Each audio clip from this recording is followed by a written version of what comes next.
Refractive errors.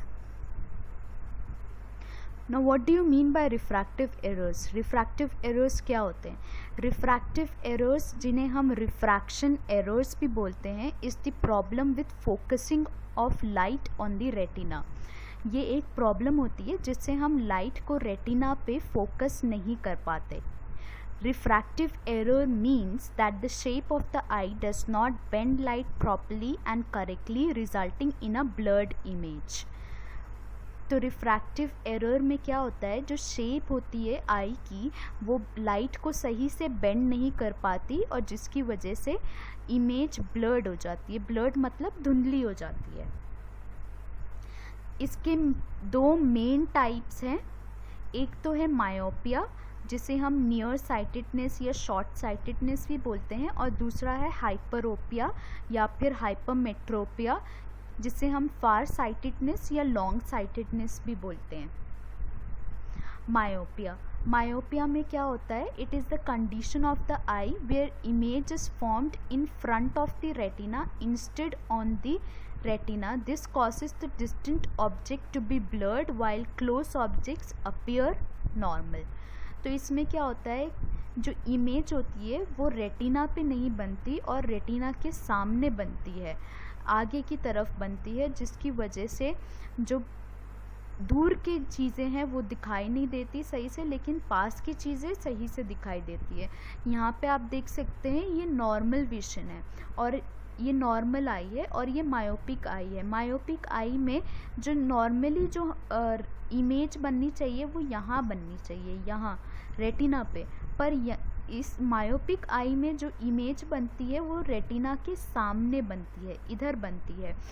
तो उसकी वजह से जो ऑब्जेक्ट्स दूर है वो नज़र नहीं आते, लेकिन अगर हम ऑब्जेक्ट को करीब करते जाएंगे तो इमेज अपने आप रेटिना पे आ जाएगी. जब हम रिफ्रैक्शन हमने जब फिज़िक्स में पढ़ा था तो उसमें हमने पढ़ा था कि लेंस से जब लाइट रिफ्रैक्ट होती है तो वो ऑब्जेक्ट को फोकस करती है, लेकिन अगर यहाँ पे जब ऑब्जेक्ट दूर है तो क्या होता है कि वो रेटिना पे फोकस नहीं हो पाते, रेटिना के सामने हो पाते, लेकिन जैसे ऑब्जेक्ट को करीब लेके आएंगे तो वो रेटिना पे आ जाएंगे. तो इसीलिए जो दूर की चीज़ें होती हैं मायोपिक आई को, वो दूर की चीज़ें नज़र नहीं आती लेकिन करीब की चीज़ें नज़र आती है. और हाइपरोपिया इसका अपोजिट होता है. इसमें क्या होता है कि जो इमेज होती है वो रेटिना के पीछे बनती है instead of on the retina. जो इमेज है वो रेटिना के पीछे बनती है. और इसमें जो पेशेंट्स होते हैं वो नियर बाय ऑब्जेक्ट्स को ईजीली व्यू कर सकते हैं, जो फार ऑब्जेक्ट्स हैं उनको ईजीली व्यू कर सकते हैं, लेकिन जो नियर बाय ऑब्जेक्ट्स हैं उन्हें ईजीली व्यू नहीं कर सकते. यहाँ पे आप देख सकते हैं नॉर्मली इमेज कहाँ बननी चाहिए, यहाँ बननी चाहिए, रेटिना पे बननी चाहिए, पर ये जो इमेज है वो कहाँ बनी है, रेटिना के बाहर बनी है. ये हमारा रेटिना लेयर है, रेटिना के बाहर इमेज बनी है. तो इसीलिए इसमें क्या होता है कि जो करीब के ऑब्जेक्ट्स है वो देख नहीं पाते, जो पेशेंट्स होते हैं वो करीब के ऑब्जेक्ट्स नहीं देख पाते, लेकिन दूर के अगर ऑब्जेक्ट्स होंगे उनकी इमेज रेटिना पे ही बनेगी तो वो दूर के ऑब्जेक्ट्स देख पाते हैं. कॉजेस क्या होता है, इनका कॉजेस ये होता है कि depth of the eye ball.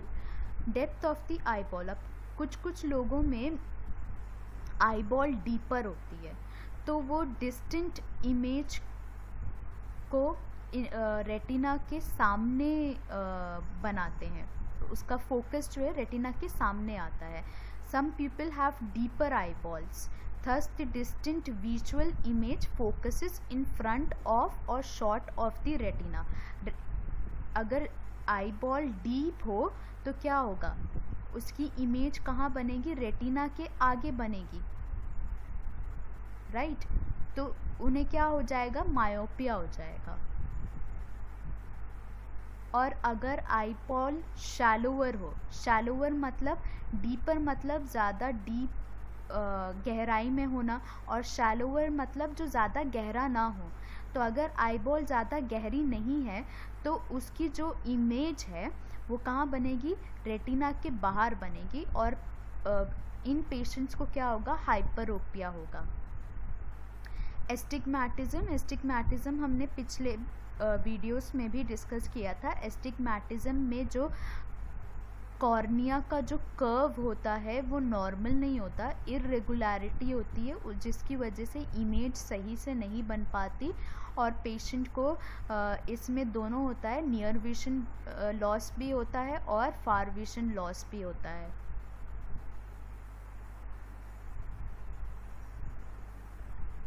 Symptoms क्या होते हैं रिफ्रैक्टिव एरर्स के, pain around the eyes on straining, ज़्यादा देर तक टीवी देखने पर, लैपटॉप के सामने काम करने पर या पढ़ाई करने पर आँखों में दर्द होता है पेशेंट के, ब्लर्ड विजन होता है, सही से नज़र नहीं आता, हेडेक होता है, अगर हम ज़्यादा कंसंट्रेट करके पढ़ने की कोशिश करते हैं तो हेडेक होने लगता है, और ओकेजनली डबल विजन, कभी कभी डबल विजन होता है, एक चीज़ दो नज़र आती है। मैनेजमेंट क्या होता है इसका, मैनेजमेंट में हम क्या करते हैं, रिफ्रैक्टिव एरर्स को करेक्ट करने के लिए हम पेशेंट को आई ग्लासेस देते हैं या फिर कॉन्टैक्ट लेंसेज देते हैं, लेकिन ये जो आई ग्लासेस और कॉन्टैक्ट लेंसेज होते हैं ये पेशेंट को हमेशा पहन के रखना होता है। अब अगर पेशेंट आई ग्लासेस और कॉन्टैक्ट लेंसेज को नहीं पहनना चाहता, वो अपनी आँखों को सही करना चाहता है, तो उसके लिए हमारे पास सर्जिकल मैनेजमेंट है। सर्जिकल मैनेजमेंट में आता है photo refractive keratectomy PRK, laser associated in situ keratomileusis, LASIK, phakic intra ocular lenses, conductive keratoplasty. Will see one by one.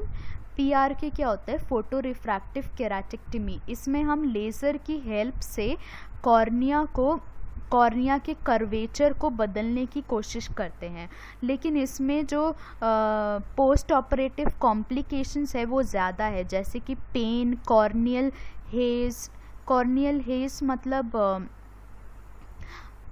धुंधला हो जाना कॉर्निया, और पेन होगा पेशेंट को, विजन भी सही से नहीं होगी, धुंधली विजन होगी, ब्लरी विजन होगी। LASIK नई टेक्निक है, ये PRK का इम्प्रूवमेंट है। आजकल जो टेक्निक यूज़ होती है, लेज़र टेक्निक जो यूज़ होती है, उसे हम LASIK बोलते हैं। LASIK होता है laser associated in situ keratomileusis, और ये इम्पॉर्टेंट भी है because this is a newer technique and nowadays we use this technique only. इसमें हम क्या करते हैं, इसमें भी हम लेज़र का ही इस्तेमाल करते हैं, और जो कॉर्निया का जो कर्वेचर होता है उस कर्वेचर को ठीक करने की कोशिश करते हैं, लेकिन इसमें जो कॉम्प्लिकेशंस है वो कम होते हैं। जो PRK में कॉम्प्लिकेशंस है वो ज़्यादा होते हैं, इसके कॉम्प्लिकेशंस कम होते हैं। Phakic intraocular lenses, phakic intraocular lens में पेशेंट ये भी एक नई टेक्निक है। इसमें क्या करते हैं कि हम आर्टिफिशियल लेंस इम्प्लांट करते हैं, इंट्राऑक्यूलर लेंस हम क्या करते हैं, इम्प्लांट करते हैं इन पेशेंट्स आई। पेशेंट की अपनी लेंस भी होती है और एक और लेंस को हम इम्प्लांट करते हैं पेशेंट की आंखों में, जिसकी वजह से वो अच्छे से देख पाता है। और इसके कॉम्प्लिकेशंस हो सकते हैं जैसे कि cataract, iritis, uveitis, endothelial cell loss and increase intraocular pressure. फिर कंडक्टिव केराटोप्लास्टी। कंडक्टिव केराटोप्लास्टी का मतलब होता है रिपेयरिंग ऑफ द कॉर्निया। अब कंडक्टिव केराटोप्लास्टी में हम क्या करते हैं, थर्मल हीट से हम केराटोप्लास्टी करते हैं, मतलब थर्मल केराटोप्लास्टी करते हैं। हम हीट से कॉर्निया को रिपेयर करने की कोशिश करते हैं और रिफ्रैक्टिव एरर्स को ठीक करने की कोशिश करते हैं। इसमें यूजुअली हाइपरोपिया ठीक होता है, हाइपरोपिया या फिर हाइपरमेट्रोपिया ठीक कर सकते हैं हम कंडक्टिव केराटोप्लास्टी से। Thank you.